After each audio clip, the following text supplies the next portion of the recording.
What's up, everyone? What's up, everyone? Jeff Lewis from Lewis Physical Therapy and Sports Rehab.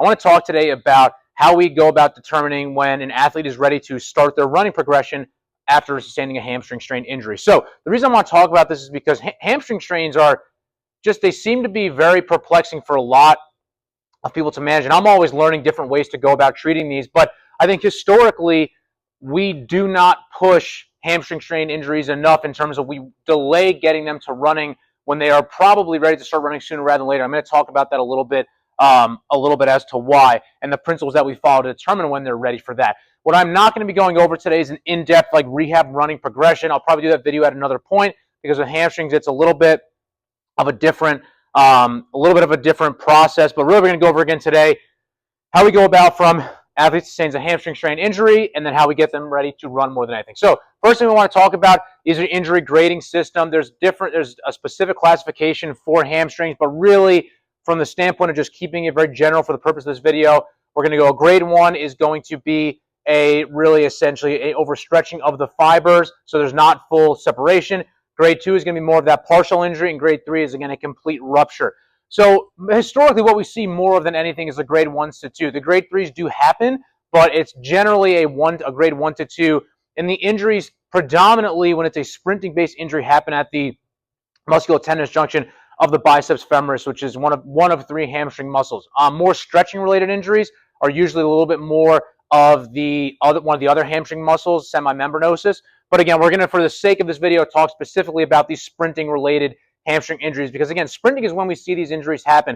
And there's really 2 points of the running motion, the sprinting motion that these injuries happen in. There is the terminal swing phase, so when your leg is up here, it's in max effort sprinting, and that lower leg, the shank, the shin, whatever you prefer to call it, is going out in front of your body. You're getting that very aggressive eccentric contraction.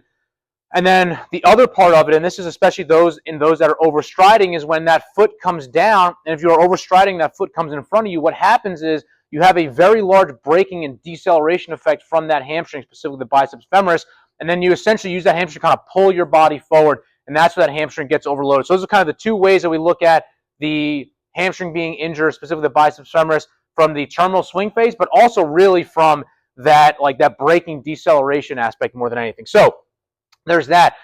Location. Location is important. So typically you can see either a distal hamstring, which again, if it's a distal hamstring like tendon, wherever the part of the tendon of the hamstring is involved, we can make a pretty educated guess it's going to be a little bit of a longer rehab process just because tendons naturally just take a lot longer to heal.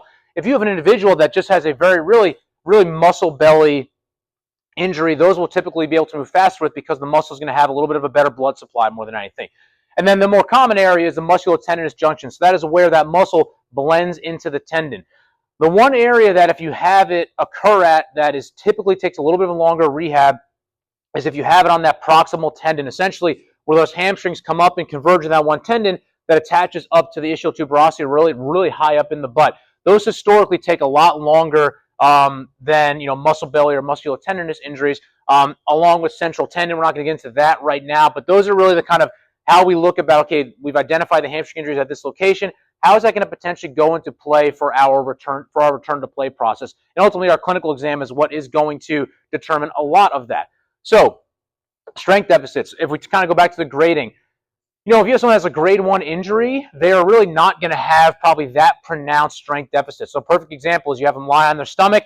They're probably able to do a prone hamstring curl. They can probably resist against a little bit of some hamstring specific contraction, at a couple different degrees. They might feel it, but they can at least generate some good resistance. They may be able to lift their leg up off the table. So things like that is what we're kind of looking for. There's not really as pronounced strength deficits with grade 1. Grade 2, you're going to start to have a lot more pronounced strength deficits. So you might have an individual that they're like, hey, I can't lift my leg, keeping a leg straight, I can't lift it up off the table. If you're doing some isolated hamstring muscle testing at different angles while the individual patient's lying on their stomach, they might be able to get there, but it's probably painful getting there, and they're not going to be able to resist or provide as much resistance. And that's usually kind of pointing you in line with, okay, this is probably going to be more of a grade 2 or potentially higher more than anything. Loss of range of motion is a big one. So I look at range of motion in 3 different areas. So straight leg raise. Now, what I will say is if you're by yourself in the clinic and you don't have anyone to hold down the non-testing leg, I take a mulligan or mobilization belt and I strap the other leg down to keep that pelvis in a static environment and not get any compensatory pelvic movement, so we know it's just a straight leg raise. So we'll do straight leg raise. We will do a 90-90, so their leg is going to be held in 90 degrees of hip flexion, then they're straightening up from there.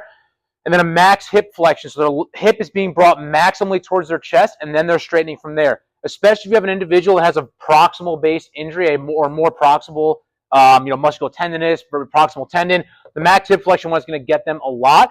Generally, in these cases, when we look at, okay, how can we, what's a general rule of thumb we can use? For grade 1, there's going to be a less than 15-degree difference generally across the board on these. When you're getting to grade 2, you're going to start to have about 15 degrees or greater, maybe 15 to 25 or 30-degree difference in terms of side to side. And then grade 3, you're going to have a very significant difference. I mean, they're probably not even going to be able to do a straight leg raise or any of those movements there without significant amount of pain. So you're just probably not going to be able to test it more than anything. So that is how range of motion, loss of range of motion goes into effect there.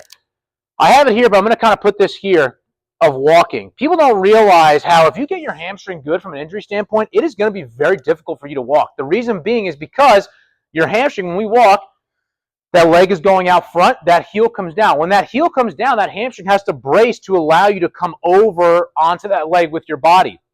So again, in a grade 1 injury, there's probably going to be, not really any pain with walking. They might feel it a little bit, but it's not really going to be painful. Once you get into a grade 2 injury for an individual, they're going to have significant pain with walking, and they're not going to be able to walk properly. You're going to see they're going to be kind of like hitching through. So again, that's just things that we're looking for. And again, this is good for, as a clinician, this is good for you to know, because not all hamstring strains need MRIs, but you need to be able to know the difference of how do these present. Bruising, generally bruising is not going to be occurring for, if it does occur, it sometimes doesn't occur for 48 to 72 hours after for grade 2 or higher. Not always. Sometimes it's sooner than that, but grade 1s typically don't bruise. But even with bruising, I would tread carefully, kind of letting that be your one main determining factor, because I've seen grade 2s that don't bruise, and I've seen grade 1s that bruise. Everyone is just a little bit different, so that's how we kind of want to take that into a play.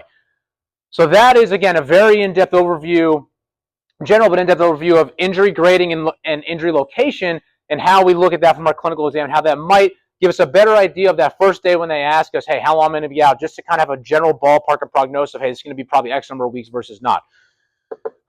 Now, going to this next one here, pain-free walking, and I'm going to come back to it over here. The minute an individual can walk pain-free, you have to get them jogging. I know for a lot of people, that is a little bit scary, because you're like, well, I don't know, they're walking pain-free, but we haven't loaded them a lot. They haven't done, Nordics, they haven't this and that. Can we start them running? The stress when you are doing very low-level, sub-maximal running, you are not going to be in a very stressful position for the hamstring. The main reason being is because you are not having that aggressive late swing terminal phase and then coming out like that. So that is why, for me, the minute that someone can walk pain-free, I'm either getting them in the pool, if you're in a obviously traditional outpatient clinical setting, like I don't have a pool here, but if you're with a team or whatnot, get them in the pool and get them running. The pool is going to be good too, is because the water is going to slow down the essentially eccentric phase of that shin going forward. So again, it just gets them moving more than anything. And then hamstring loading. Now, what I will say is, the minute that I see someone, I'm trying to at least do just get some type of stimulus into the hamstring. Again, I truly believe it is going to help the healing. I'm not going any higher than a 3 or 4 out of 10. So all they might be able to do is literally just standing there, just bending their knee 30, 45 degrees. But I might have them do that for 2 to 3 sets of 30 reps. They're just getting things going. Again, I'm not trying to blow through their pain, but I want to get a little bit of some stimulus there. And I'm going to come back to that when we go to this top right corner over here. But from a loading standpoint, once an individual is pain-free walking, I'm starting the kind of phase 1 of my loading protocol. So it's going to be all double leg. You're going to be doing double leg isometric work. A lot of longer holds more than anything. So, you might be doing a foot elevated double leg bridge for 20, 30 seconds.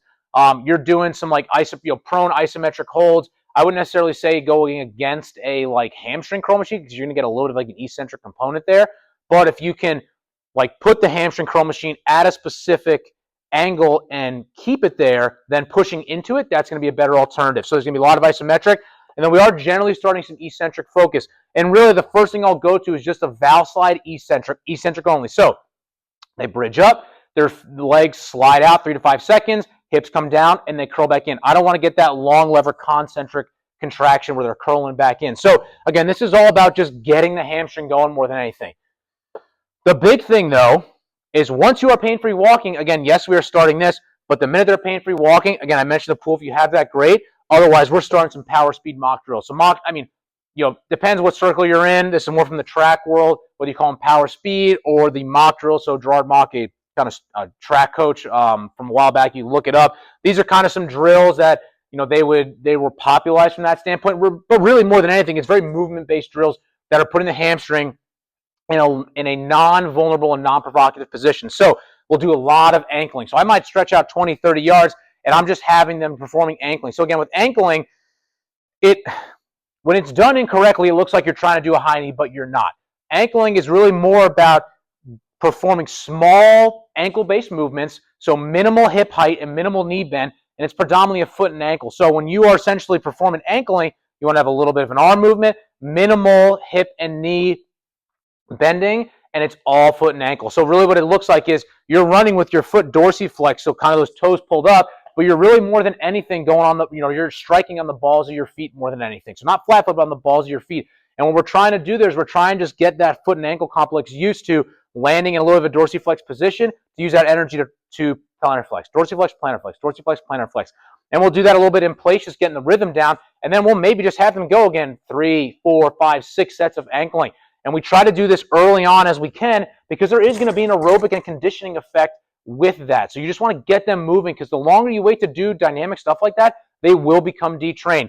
So we maybe do it on that first session if it's a grade 1, but if not, that first day might be just ankling, and the next day we're going to do some marching. So starting in place, just getting good hip and knee height. We're not striking the ground very aggressively. We're starting in place. Then we're doing it from a forward walking standpoint, gradually increasing the pace.